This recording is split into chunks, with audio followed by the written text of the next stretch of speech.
La parte técnica para mí es como un poco el motor de la web. Es como, por ejemplo, un coche, ¿no? Un coche puede ser muy bonito por fuera, pero puede ser que después no funcione bien. Entonces, para mí una web es lo mismo, ¿no? Es decir, podemos tener una web que sea muy bonita por fuera, que encaje mucho con el usuario, pero internamente está desarrollada o está montada de forma que Google no crawlea correctamente la web, ¿no? Entonces, digo, tu web la estás copiando a este competidor. Si mi objetivo es estar por detrás del competidor, ok, vamos a copiarlo, pero la idea es estar por encima del competidor, con lo cual, ¿cómo hacemos para estar por encima? Más que copiar, ¿no?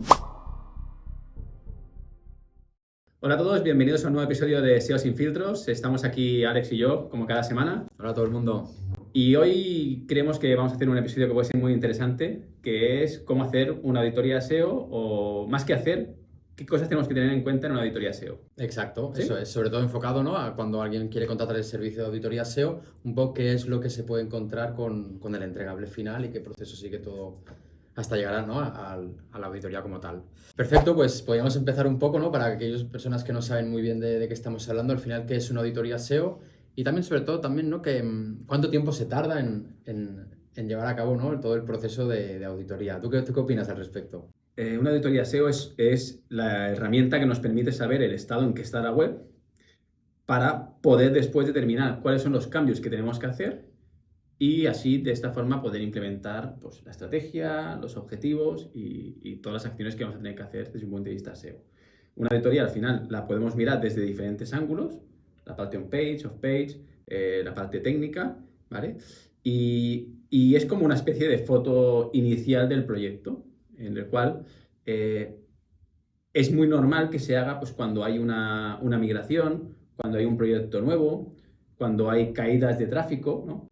Creo que puede ser muy habitual o muy interesante hacer una auditoría pues, cada 6 o 12 meses para ver lo que ha cambiado, cómo se ha implementado, ¿no? Y un poco todo el estatus a nivel de Internet de todos los cambios que se producen mes a mes en el mundo del SEO. Sí, sí que es verdad, ¿no?, que cuando nos entra un proyecto nuevo, al final, por norma general, tendemos a auditar todo el proyecto porque creo que nos permite comprender la situación en la que se encuentra, ¿no?, y activar aquellas palancas que nos pueden, ¿no?, reportar un mayor beneficio al proyecto. ¿Cuánto tiempo, por ejemplo, te hago esta pregunta porque sé que tenemos disparidad de opinión, ¿cuánto tiempo crees que puede tardar en llevarse a cabo una auditoría completa como las hacemos aquí en SEOcom? A ver, yo creo que en el mercado SEO se acaba estimando que una auditoría se hace en un mes, por defecto, ¿no? Yo creo que al final las auditorías se tienen que hacer en mucho menos tiempo, ¿vale? Pero sí que es verdad que va a depender mucho del tamaño que nos encontremos del proyecto, ¿no? No es lo mismo un proyecto que tenga 50, 100, 200, 300 páginas que un proyecto que tenga 1.000.000, por así decirlo, ¿no? Son dos situaciones diferentes. Incluso la forma en que se hace auditoría es diferente, ¿no? Es decir, crawlear un proyecto de 1.000.000 de URLs no es igual que un proyecto de 500. Se necesitan incluso herramientas diferentes, ¿no? Pero un proyecto, para mí una auditoría normal, yo creo que en 2 semanas se puede llegar a tener, trabajándola bien y mirándolo todos los aspectos y toda la información correctamente. Y también es verdad que en ocasiones se puede dar, ¿no?, que el proceso de entregables se hace de forma escalonada en el tiempo, como cada semana o cada 2 semanas te entrego una parte. Otra modalidad, ¿no?, que también es bastante común, que es, bueno, pues empiezo y hasta que no termine, ¿no?, han pasado quizá ese mes o esas idílicas 2 semanas, ¿no?, se entrega al cliente, se presenta, ¿no?, y se plantea todo el plan estratégico de una tirada. La auditoría es la fotografía y después viene la parte estratégica que no tiene nada que ver con la auditoría, ¿no? La auditoría básicamente nos determina en qué estado estamos. Entonces, hacer un análisis del proyecto, de cómo estamos con la fotografía, en 2 semanas yo creo que se puede llegar a tener. Otra cosa es que después definamos la estrategia, que para mí es la parte vital de un proyecto que se tiene que hacer en base a cómo estamos ahora y cómo queremos estar, ¿vale? Y después, cada 6 meses o cada año deberíamos hacer vamos a decir, auditoría de nuevo para ver exactamente cómo ha evolucionado y cómo ha ido cambiando, ¿no? Porque al final un proyecto va evolucionando mes a mes y aunque hagamos implementaciones que se ven que son correctas, después hay que verlas desde un punto de vista global. Y ahí creo que es clave tener la auditoría. Mira, hay un punto que se me ha venido ahora a la cabeza y no estaba tampoco contemplado. También pensando en aquellos interesados, ¿no? en contratar los servicios SEO, que suele venderse, ¿no? La auditoría, bueno, a nivel comercial seguramente me lo explicarás tú mejor, como un paquete separado de lo que es el proyecto recurrente. Sí. O no sé si en ocasiones también se comprende como que el primer mes dentro del recurrente se contempla la auditoría. No sé qué, aquí te pregunto porque no sé qué consideras que es mejor, ¿no? En base a todos los proyectos que te habrán entrado. Al final yo sí que opino, ¿no? Que tener como unas semanas exclusivas solo de eso, ¿no? De la auditoría, comprender bien el negocio, cómo funciona todo, para luego proponer acciones, que creo que a mí personalmente es como me siento más cómodo.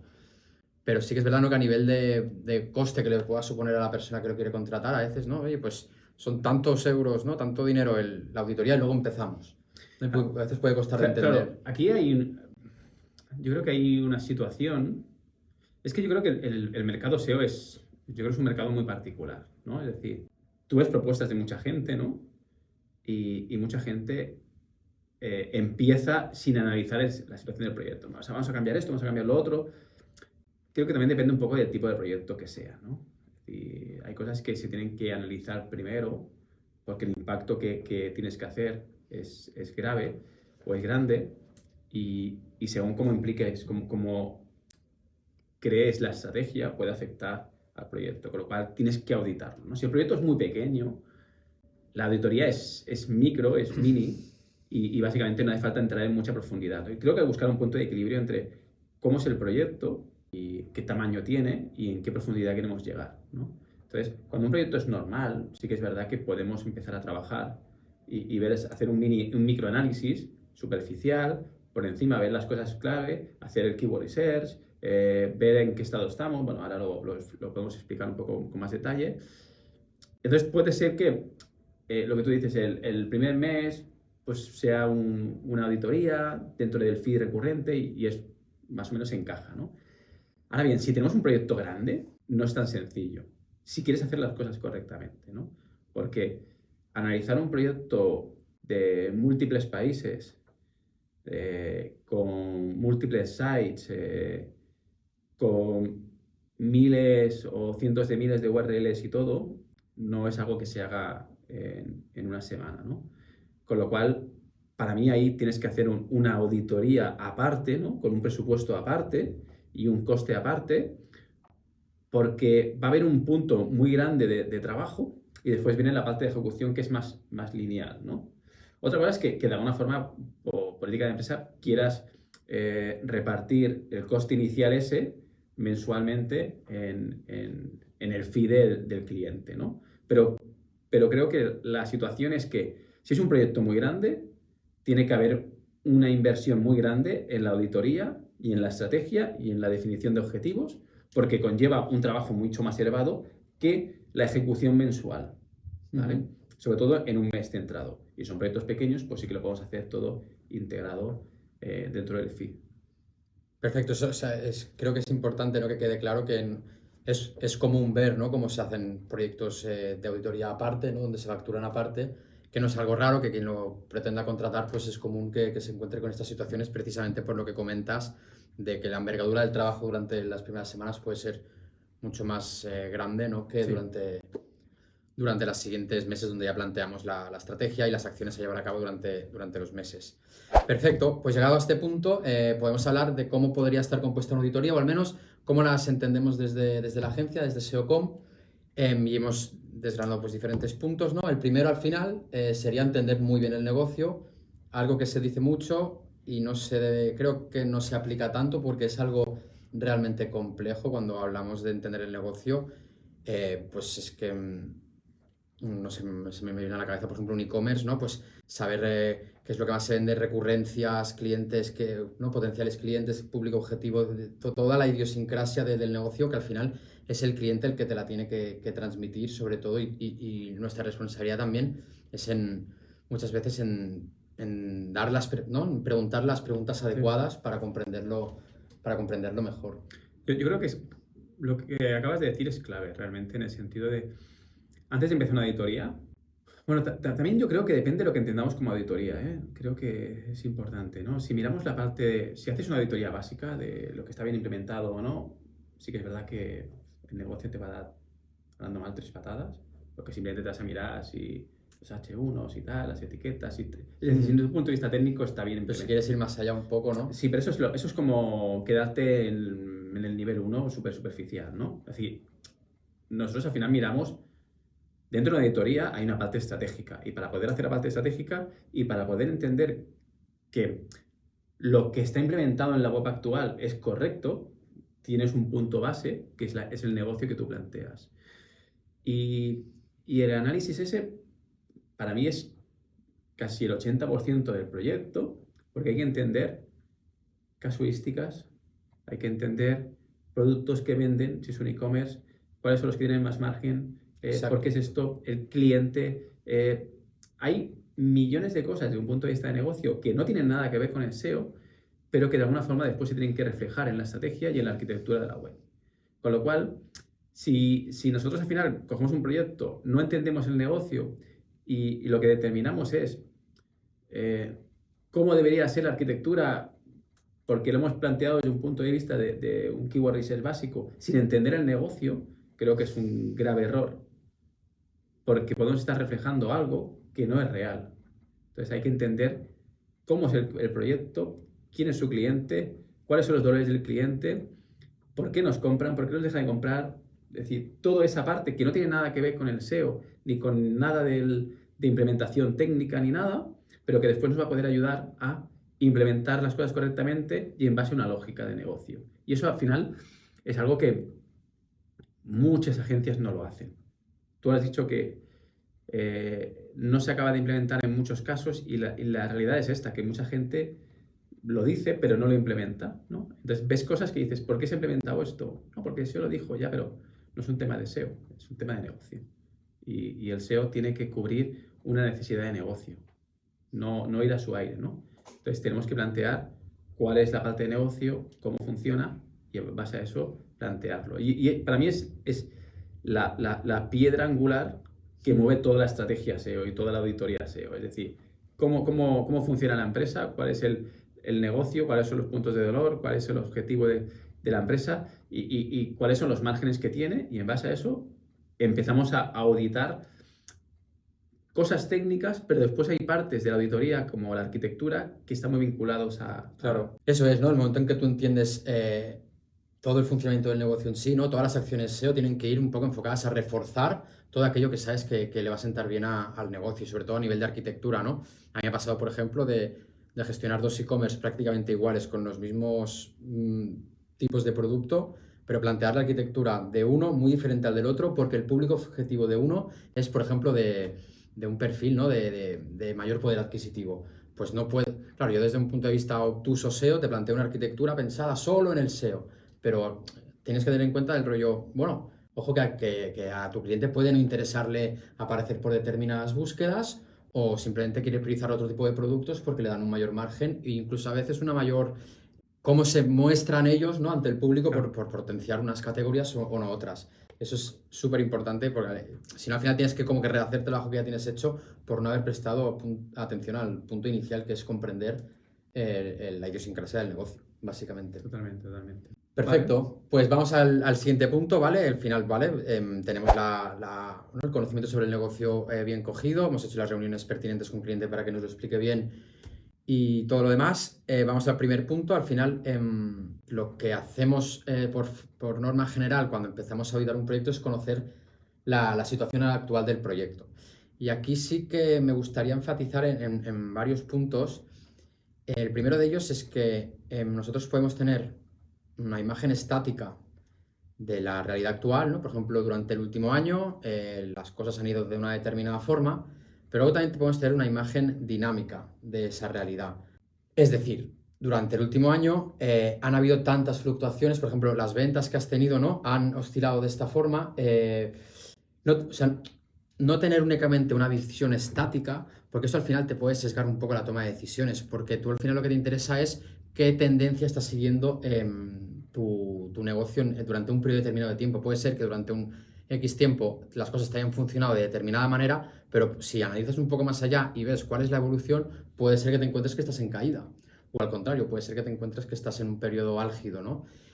Y en relación con esto también, yo personalmente soy un enfermo de de la segmentación, de la agrupación.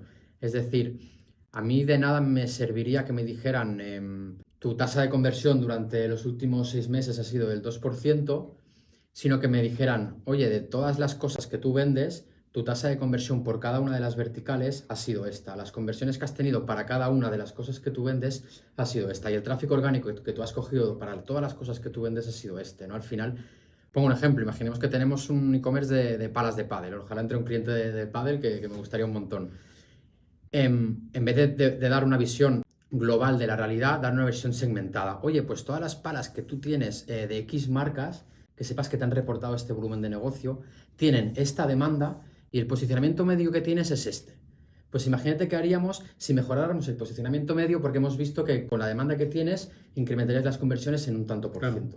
¿No? Es decir, darlo todo mucho más acotado, porque las decisiones que tú tomes luego y luego para el cliente el valor que tiene para luego, ¿no? Para él, que le digan estas cosas de forma segmentada, creo que es mucho mayor. Sí, es que lo que planteas es interesante, porque yo creo que el cliente le interesa ver en una primera fotografía el número global, el 2% que tú has dicho, pero para nosotros la clave está en mirar la profundidad de las cosas y decidir si el porcentaje está bien en esta línea o está en la otra, o tenemos que aumentar por aquí o tenemos que hacer por allá, ¿no? Es decir, trabajar cada una de las líneas, y eso lo que nos da es la profundidad, y al final la fotografía inicial es clave para verlo y ver después de un año, claro, qué ha cambiado.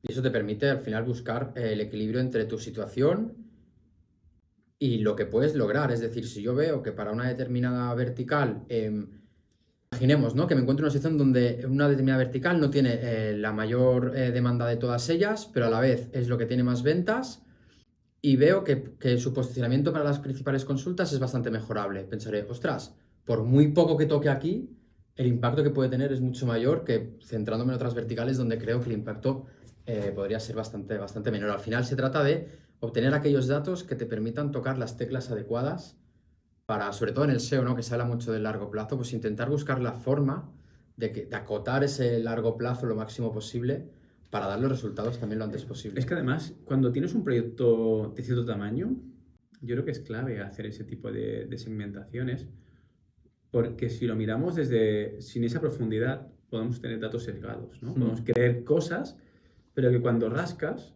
te das cuenta de que hay números que están siendo inflados por otros lados.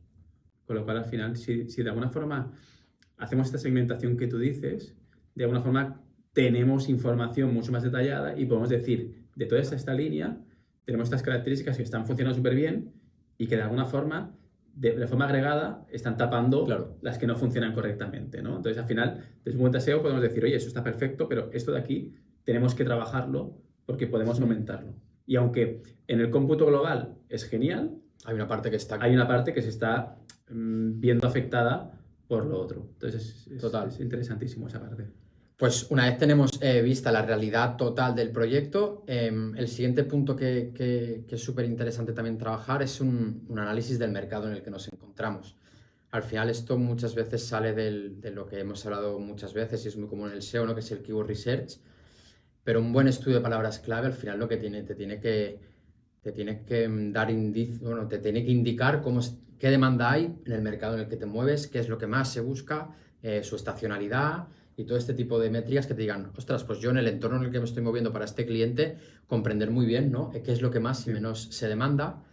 Y luego, qué posición ocupas tú dentro de todo ese mercado, es decir, pues para el negocio que sea, ¿no? Al final, cómo tu cliente está posicionado dentro de ese mercado y también cómo se posiciona la competencia en ese mismo mercado. Eso te va a dar una primera imagen de quién está por encima de quién, ¿no? Qué posición ocupamos cada uno en el mercado, y eso también es muy potente para ubicarnos nosotros dentro de ese mercado. Bueno, y también es interesante para ver el potencial que tenemos, porque de alguna forma podemos hacer proyecciones a qué es lo que podemos saber, qué podemos obtener en base al mercado que estamos trabajando, ¿no? Y si los objetivos son mucho mayores que el mercado, pues sabemos si es viable, no es viable, o que tenemos que a lo mejor abrir nuevas líneas, ¿no? Entonces es bastante...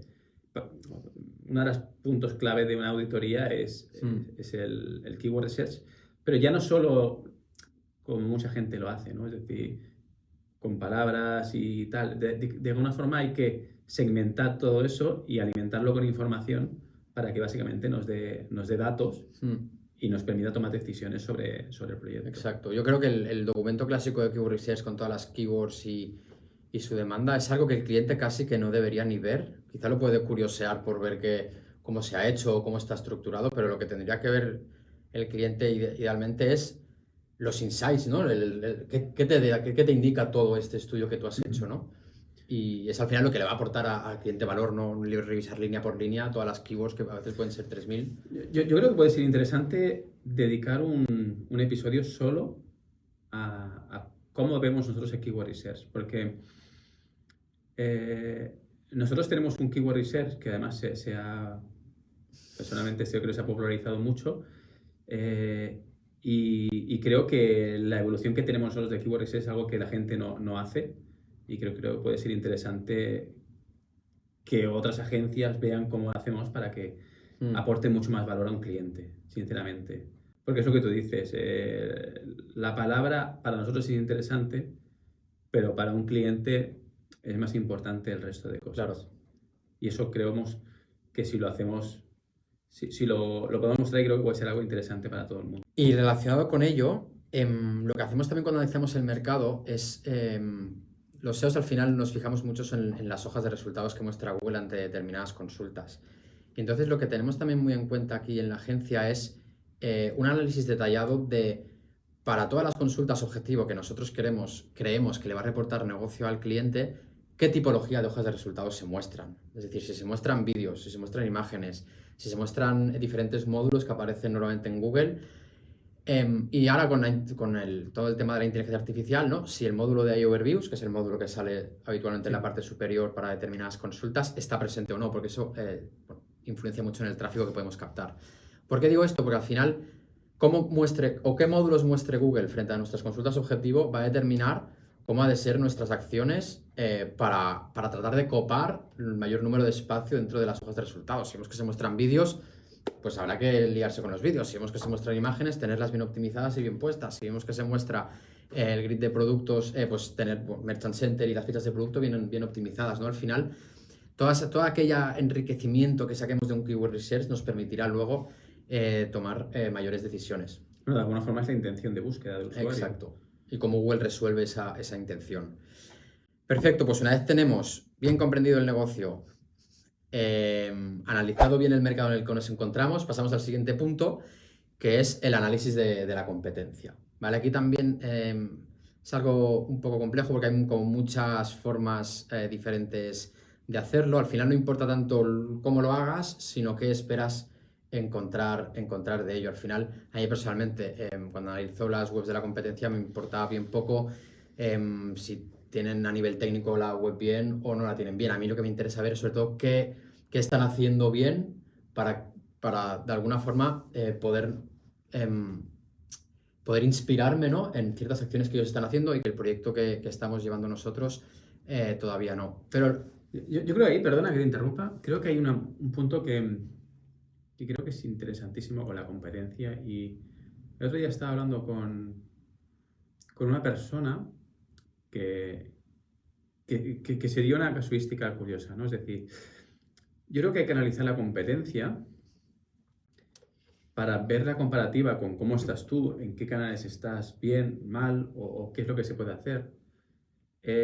Lo que yo no sé si es muy eficiente es copiar a la competencia, que es muy típico, eso se hace mucho, ¿no?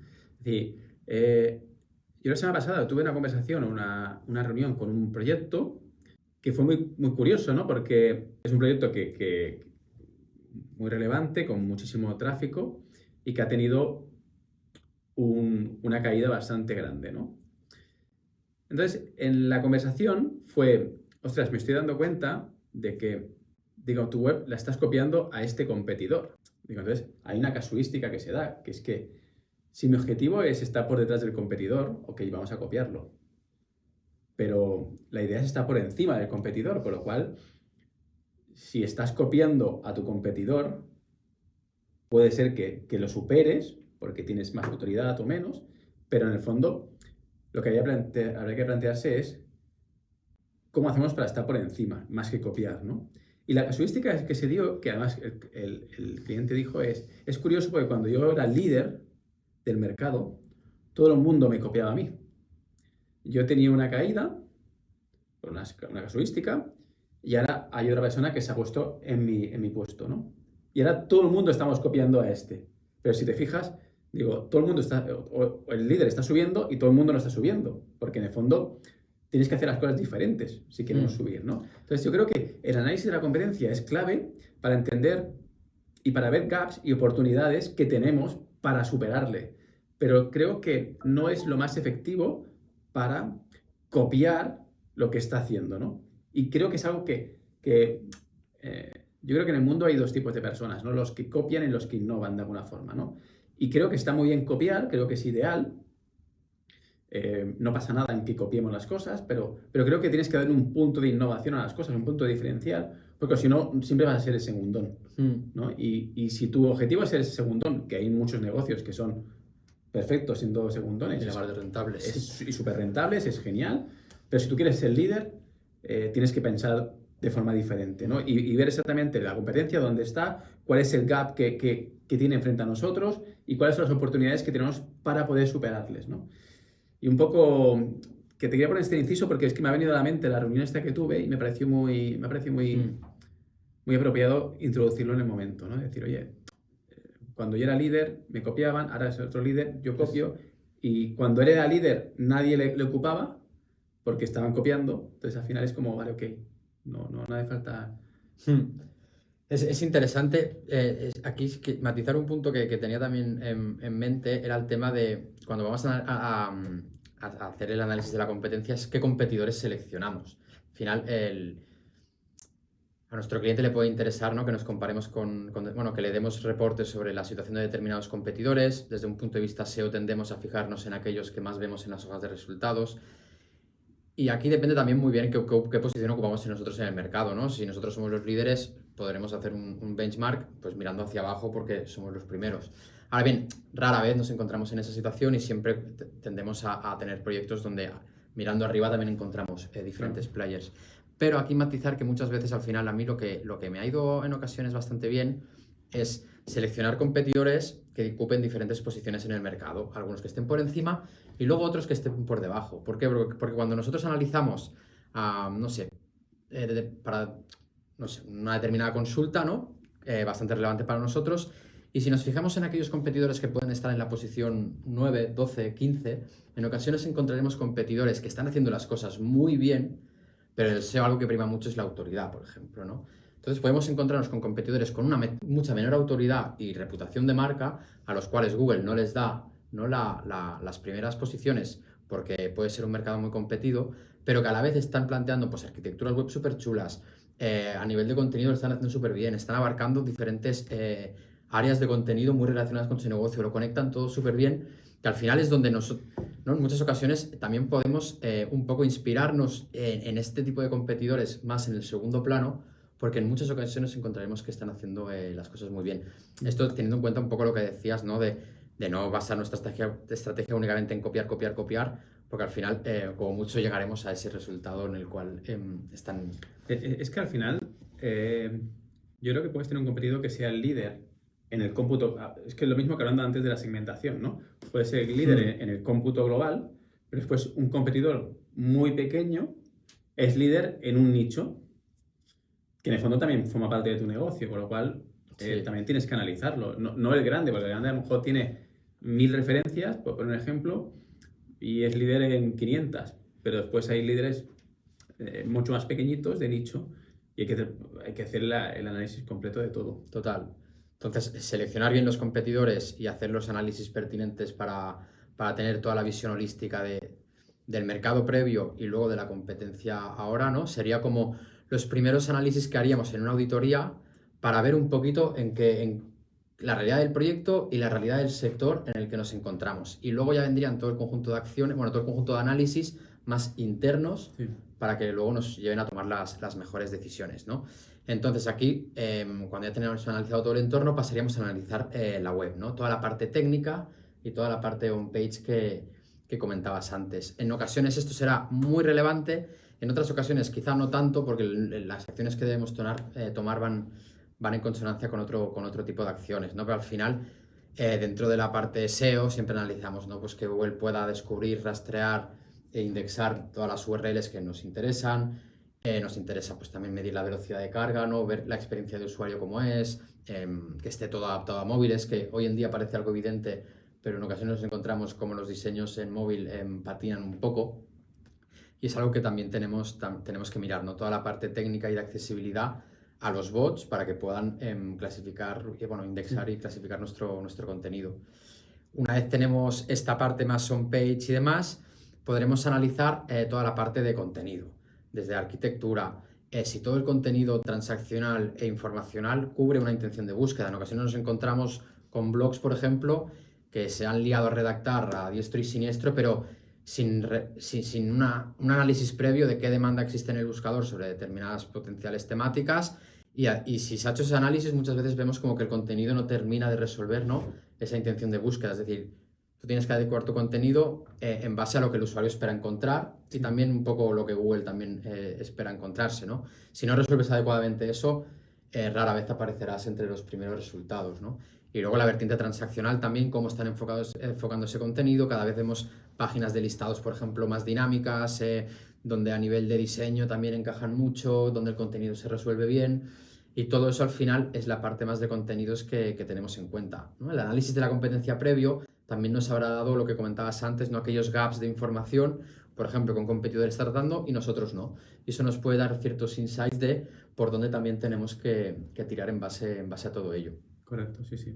La parte técnica para mí es como un poco el motor de la web, ¿no? Al final hay una situación que es que una web está compuesta por una parte externa y una parte interna, ¿no? Es decir, es como por ejemplo, un coche, ¿no? Es decir, un coche puede ser muy bonito por fuera, pero puede ser que después no funcione bien, o que no sea rápido, o que no sea cómodo, ¿no? Pero de forma exterior puede ser muy bonita, ¿no? Entonces, para mí una web es lo mismo, ¿no? Es decir, podemos tener una web que sea muy bonita por fuera, que encaje mucho con el usuario, pero internamente está desarrollada o está montada de forma que Google no crawlea correctamente la web, ¿no? Entonces aquí tenemos el concepto primero, que es el crawl, básicamente es el rastreo que hace Google sobre nuestra web. Y el SEO lo que tiene que hacer es que rastree todas las páginas de forma correcta y efectiva. Es decir, que se desarrolle con tecnologías que Google coge correctamente, ¿no? Después tenemos otro punto que es el famoso crawl budget, que ha habido momentos en los cuales se ha hablado mucho, otros menos y tal, y que yo creo que el crawl budget básicamente es útil para un tipo de proyectos muy grandes. Es decir, cuando tu proyecto es pequeño, hablar de crawl budget creo que no tiene ningún tipo de sentido. Cuando tienes un proyecto con muchas URLs, ¿vale? Sí que es verdad que tienes un presupuesto de rastreo que se le dice, que es que Google se va a tomar un tiempo para rastrear toda la página y tienes que hacerla efectiva, ¿no? Entonces, la parte de SEO técnico, yo creo que hay temas como el rastreo, que se rastree correctamente, la gestión de errores, los famosos 500 o 400, ¿no? Son cosas que hay que mirar. La maquetación, que bueno, eso podríamos ver si es técnico o es más de un tema de on-page, pero la maquetación correcta, todo el tema de esquemas, todo el tema de etiquetado de información, sobre todo para los LLMs y para Google, ¿no? Que coja la información correcta, ¿no? Todos esos son puntos técnicos que en la mayoría de las veces el usuario ni lo mira. Bueno, ni lo mira, no, es que no lo va a ver, no son perceptibles para el usuario, pero que para que toda la web funcione correctamente son vitales, ¿no? Y aquí son temas muy técnicos, ¿vale? Donde el usuario... Es como, por ejemplo, el tema de la velocidad, ¿no? Muchas veces hablamos de velocidad, pero la percepción del usuario es mi web es rápida. Pero cuando lo analizas dices, bueno, la percepción tuya es rápida, pero la percepción de Google no es que sea rápida. Con lo cual tenemos que trabajar cómo cargamos determinados elementos. Y son temas muy técnicos que el usuario realmente Es imperceptible. ni lo ve, ni se da cuenta, y no va a ver ni el cambio muchas veces, ¿no? A no ser que tu web sea muy lenta, va a decir, bueno, es rápida, pero bueno, si no tienes una herramienta en la cual ves el cambio muchas veces no se va a percibir, ¿no? Pero sí para el growth budget o para el correcto funcionamiento de la web es clave, ¿no? Entonces la parte técnica, a día de hoy, yo creo que tiene una fuerza muy grande dentro de una estrategia SEO, porque tú puedes tener el mejor contenido, pero si Google no rastrea correctamente ese contenido, No lo va a ver y no va a servir de nada. Ahora se me ocurre un caso práctico que nos ha entrado a hacer recientemente, hace poco, que es una web hecha con Next.js, por ejemplo, que bueno, iba como un tiro a la web. Tú entras y te fluye muy bien y funciona todo muy bien a priori, pero había una historia de renderizado en el lado del cliente donde Google no era capaz a posteriori de ver ningún enlace del menú, ni la mayoría de enlaces presentes en la web tampoco era capaz, ¿no? Y es lo que dices, el contenido estaba bien, a nivel de usabilidad a priori funcionaba todo bien, ¿no? Pero Google no era capaz de rastrear y no era capaz de indexar ninguna de las páginas porque no era capaz de verlas. Claro, eso, por ejemplo, creo que es un punto interesante que además se enlazaría con el podcast del episodio anterior, ¿no? Que es cuando tú haces una migración o haces un desarrollo de una web, muchas veces el SEO es el último que entra. Entonces a veces se discute la tecnología que se va a utilizar. El SEO no pinta nada en esta ecuación porque es un tema de técnico, ¿no?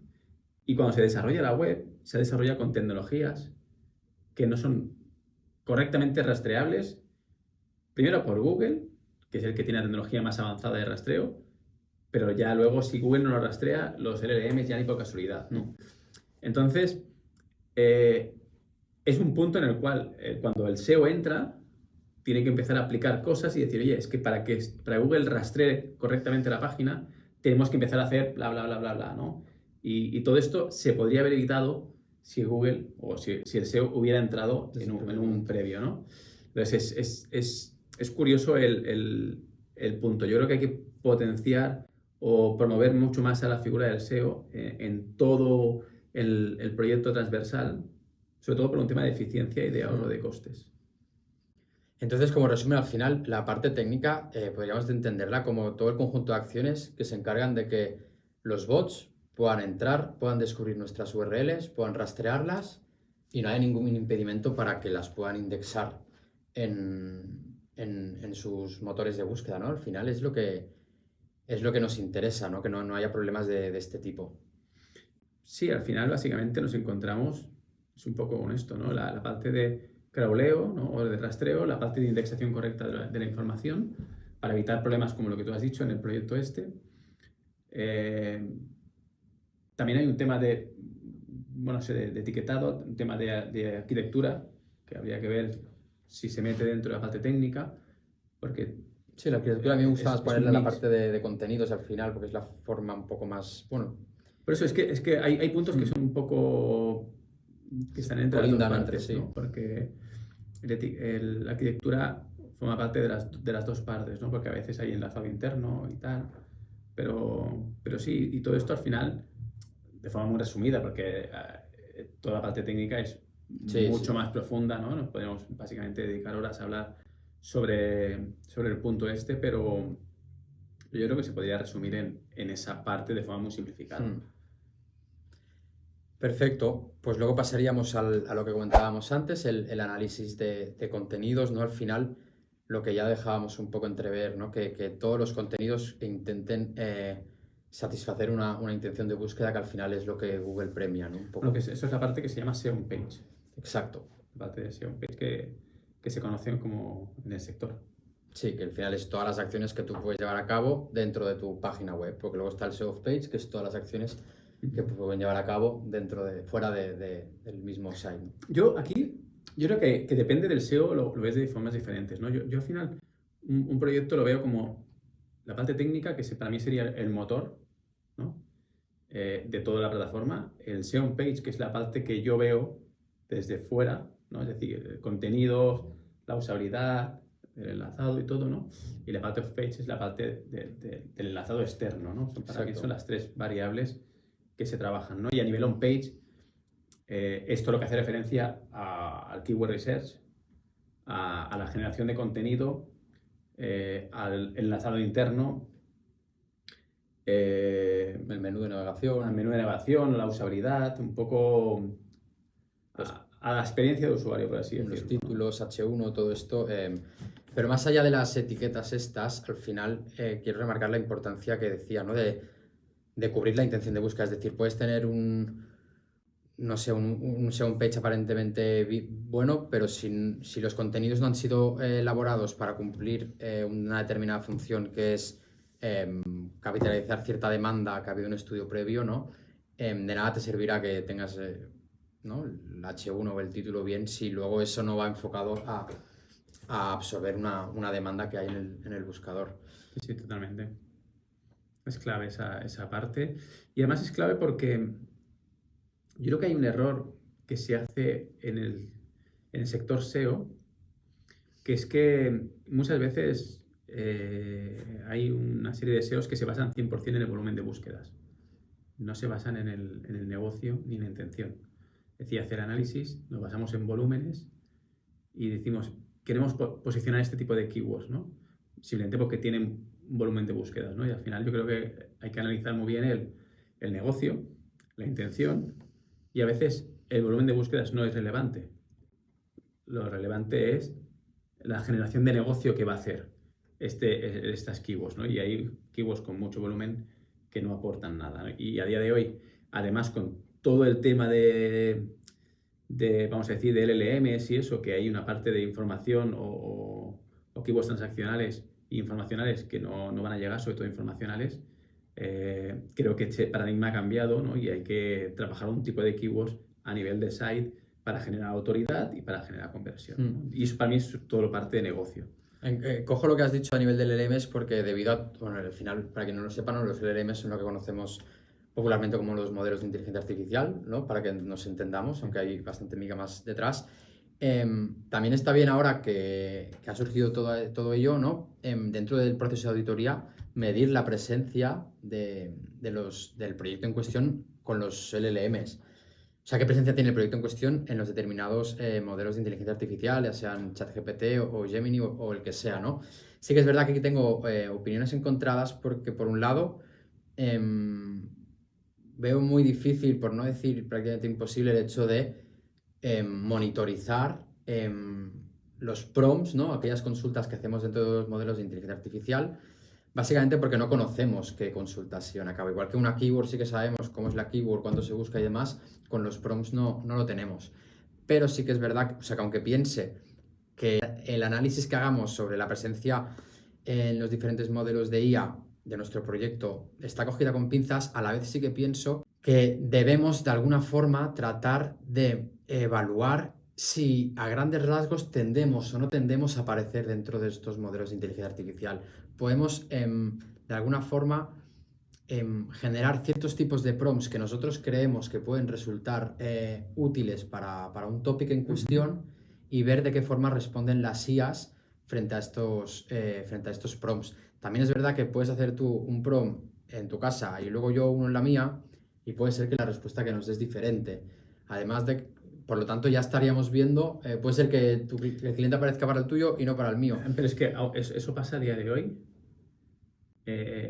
haciendo la misma búsqueda 2 veces. Por ejemplo, exacto. Al LM, ¿no? Es decir, entonces una búsqueda y a los 2 minutos hacer la misma búsqueda y te da resultados diferentes. Esas son situaciones que se dan con los modelos de inteligencia actuales. Habrá que ver cómo evoluciona eso, ¿no? Pero pueden dar resultados y muchas veces hasta muy diferentes. Por eso digo que a veces se me encuentro con algo encontrado dentro de mí, ¿no? De que todavía no tengo muy claro si tiene del todo sentido o no tratar de trazar esto. Sí que es verdad que cada vez más clientes nos lo piden, tiene todo el sentido del mundo porque ven que es lo que está en auge. Oye, ¿cómo yo me muevo dentro de estos modelos? ¿Aparece mi marca o no aparece mi marca? ¿Qué opiniones me dan? Tal.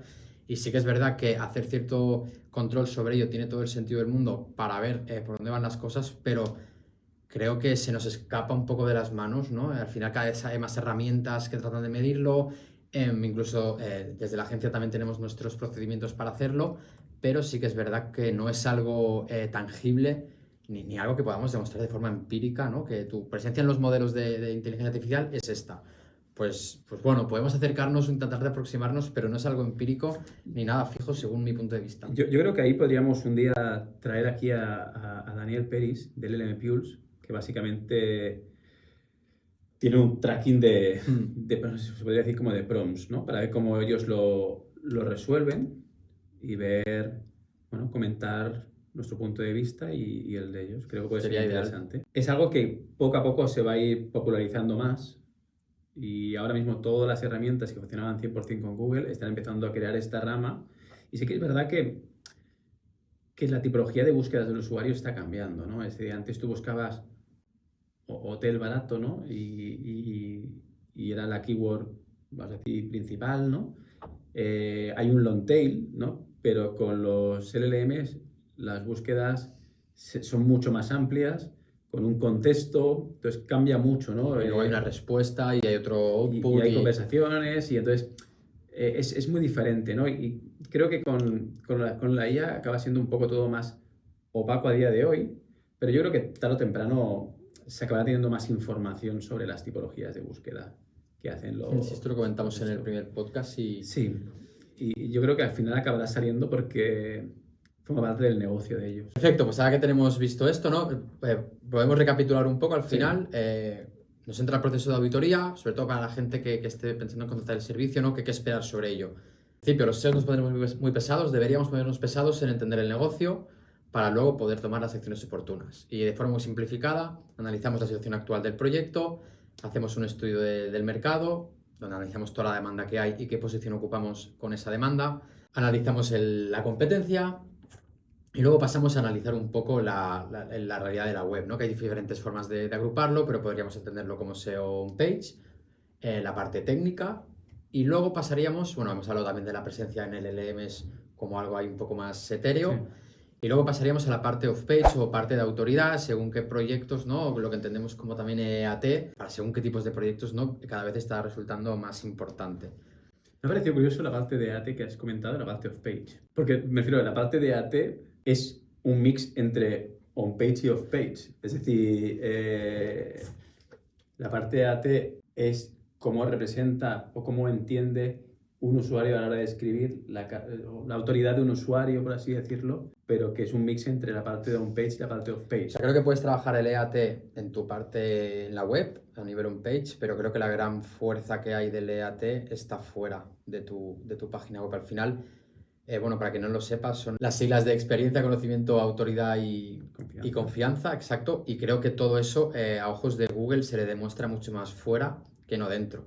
Es decir, si apareces en medios digitales, ¿no? Con perfiles, con autores, por ejemplo, de tu marca, que tengas menciones de marca, enlaces externos, que de alguna forma hagas un trabajo fuera para, a ojos de Google, tener esa presencia en los medios también que te acaben dando una mayor autoridad a ojos del buscador. ¿Tú no consideras que al final el EAT es una evolución del link building de toda la vida? Total. Hemos pasado en toda la historia de Google, ¿no? De si yo recibía enlaces, ya era positivo.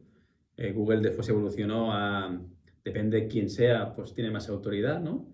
Y ahora la evolución es en función de quién escribe, ya no es importante de qué medio, sino de dónde escribe, ¿no? Y al final se genera como una autoridad de la persona, ¿no? Con lo cual la persona puede escribir en el mundo, en el país y en la web de SEO.com, y la autoridad es la misma desde un punto de vista de EAT, porque es de la persona, ¿no? Y es quien genera la relevancia del contenido, ¿no? Con lo cual es como una especie de evolución lógica del link building de toda la vida, ¿no? Lo único que ahora hemos pasado en vez de ser un site, a una persona y a una temática, ¿no? Es decir, yo soy relevante en esta temática y no soy relevante en otra, ¿no? Al final yo creo que es como una evolución más que lógica.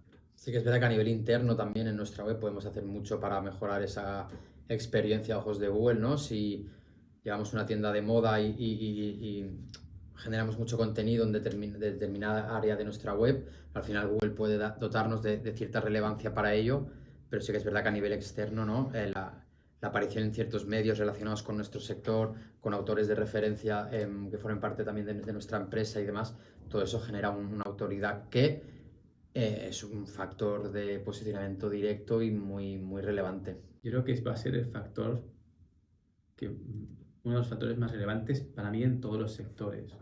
Ahora mismo se aplica solo en los sectores de finanzas y de salud principalmente. Es lo más relevante para ahí, sí. Pero yo creo que el paso lógico es que se aplique a cualquier tipo de sector. Con lo cual yo creo que es importante meterlo en todos los sectores. Y ahí viene la parte técnica de esto, ¿no? Al final nosotros en la web tenemos que reflejar o hacerle entender a Google principalmente quiénes son las personas que están escribiendo el contenido y por qué son relevantes para el usuario, ¿no? Y por ende para Google. Muy bien, pues ahora que hemos llegado a este punto, al final considero que ya cuando tenemos todo este análisis hecho, ¿no? Y tenemos una realidad, una visión holística de la realidad, lo que más relevante viene, ¿no? Es el plan estratégico, es decir, en base a todo este contexto, qué acciones proponemos, con qué relevancia tiene cada una de ellas y cómo las calendarizamos en un periodo concreto del tiempo. Sí, al final aquí la auditoría al final es una foto de la situación, es un estatus de cómo está y ahora viene la estrategia, que es cómo movemos esta foto hacia una nueva evolución, ¿no? Y después viene otro punto, que es cuáles son los números que vamos a intentar conseguir con esta evolución de la estrategia, ¿no? Entonces, yo creo que la pregunta clave aquí sería en cómo hacemos la estrategia o qué factores tenemos que tener en cuenta para realizar la estrategia, ¿no? Porque creo que en el mundo SEO nos basamos mucho en temas tácticos, ¿no? En cambiar las cosas, ¿no? Pero no entramos en la parte estratégica, ¿no? Y ahí creo que es un factor que se tiene que potenciar y se tiene que trabajar en los proyectos. Entonces, mi pregunta aquí sería, ¿cómo tú trabajas la estrategia en un proyecto? Yo creo que lo más importante o lo que trato yo de tener muy en cuenta es no tanto lo que... Sí que es verdad que creo que personalmente he sufrido una evolución en cómo las planteo. Antes planteaba con muchas acciones ahí a discreción y ahora cada vez soy más conciso y más breve en lo que presento. No te bajo todas las acciones que voy a llevar a cabo. Lo que sí que hago sobre todo es tratar de buscar el equilibrio entre lo que yo creo que te va a sentar mejor a tu proyecto en el menor tiempo posible, en base a tu realidad.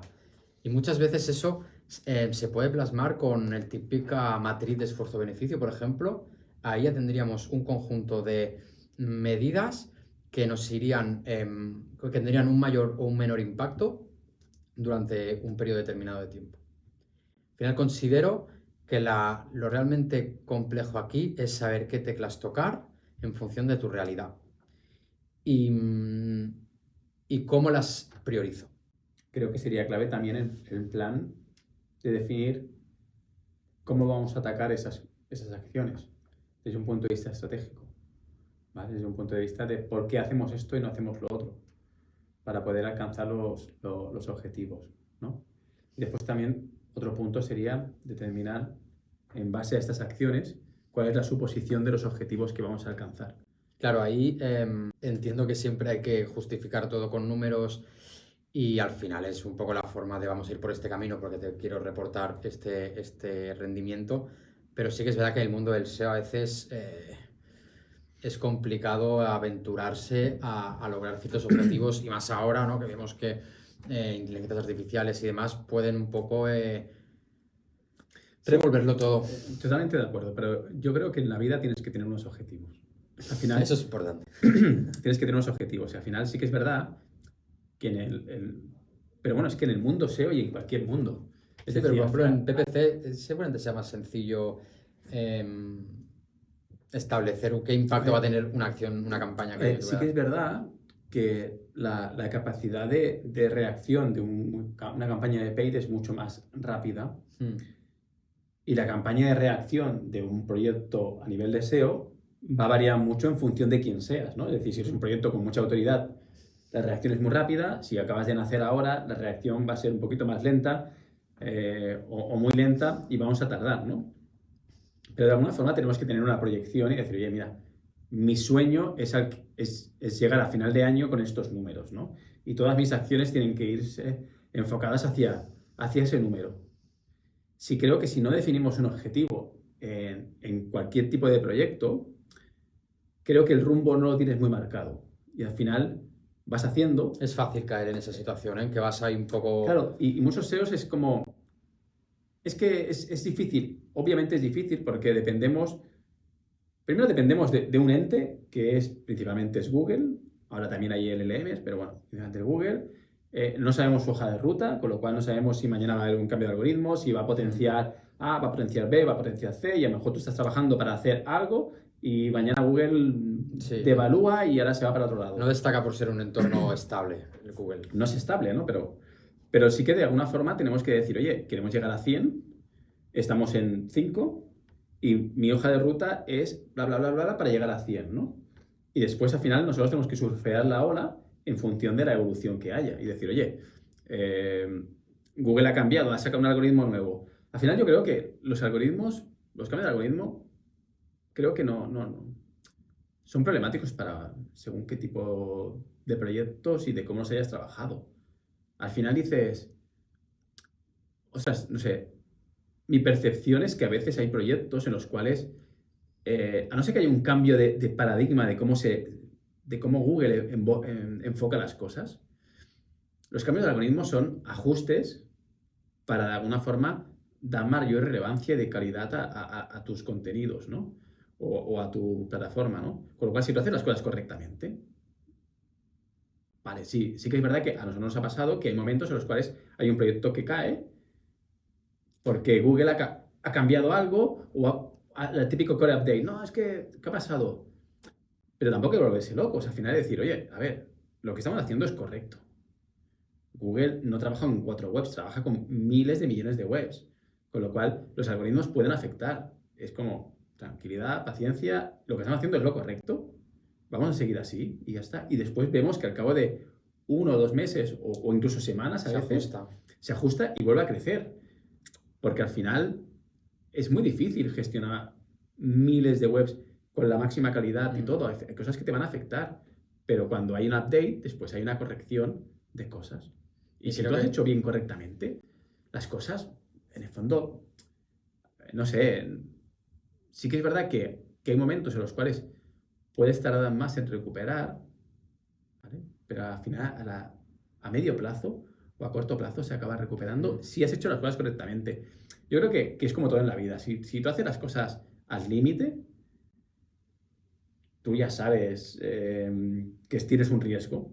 Entonces, si tienes una caída, tú ya sabes que dices, esto viene por esto, porque me pasé de frenada, ¿vale? Pero si tú haces un trabajo correctamente, que es como lo hacemos en la agencia, si hay una caída en algún proyecto, lo analizamos y decimos, no hay ningún error, es porque básicamente Google ha hecho alguna cosa y mañana lo acabará cambiando. Entonces, al final yo creo que hay que seguir con la hoja de ruta y llegaremos al 100 que hemos planteado. Y si no, pues habrá que hacer ajustes en función de las cosas nuevas que vaya sacando Google o el LM en cuestión, ¿no? Y ya está. Pero creo que tienes que tener una hoja de ruta y una meta.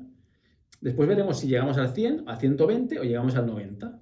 Pero creo que tenemos que tener claro dónde queremos llegar. Si no, no vamos a llegar a ningún lado y nos vamos a quedar... Y yo creo que mi mentalidad es que siempre hay que apostar, si quieres llegar a 100, apuesta a 200.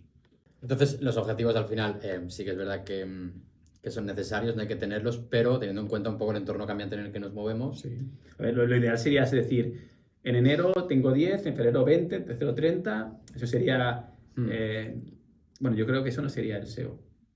Eso no sé lo que sería, pero eso no pasa ni en los negocios, ¿no? Es decir, yo te puedo decir, este mes vamos a facturar X, ¿no? Pero bueno, hay muchas casuísticas, hay clientes que facturan más, después menos, hay casuísticas que cambian, ahora viene una guerra, ahora viene lo otro, y hay proyectos que no les afectan y hay otros proyectos que nosotros hemos tenido clientes que han parado países por, yo qué sé, la situación de Ucrania, ¿no? Ha habido momentos que han dicho, oye, por restricciones multinacionales se tienen que parar las ventas a Rusia, ¿no? Bueno, ¿qué quieres que hagamos? Es decir, hay leyes internacionales o situaciones que impiden cosas a nivel de SEO. No es un problema de SEO, pero sí que es verdad que ese canal se va a vender menos, porque ya el propio país, Claro. la marca ya no puede vender. Entonces, un poco es lo que hay. Perfecto, pues creo que con esto tenemos todo el paquete de, sobre todo al Sí. final, de tratar de resolver a aquellas personas interesadas en contratar servicios, ¿no? Un poco qué esperar dentro de una hoja de ruta que contempla una auditoría SEO. Sí. Pues lo dejamos aquí. Vale, perfecto. Ponemos el enlace de la newsletter dentro de YouTube y también os podéis suscribir y nada, hasta la próxima. Un saludo, hasta luego.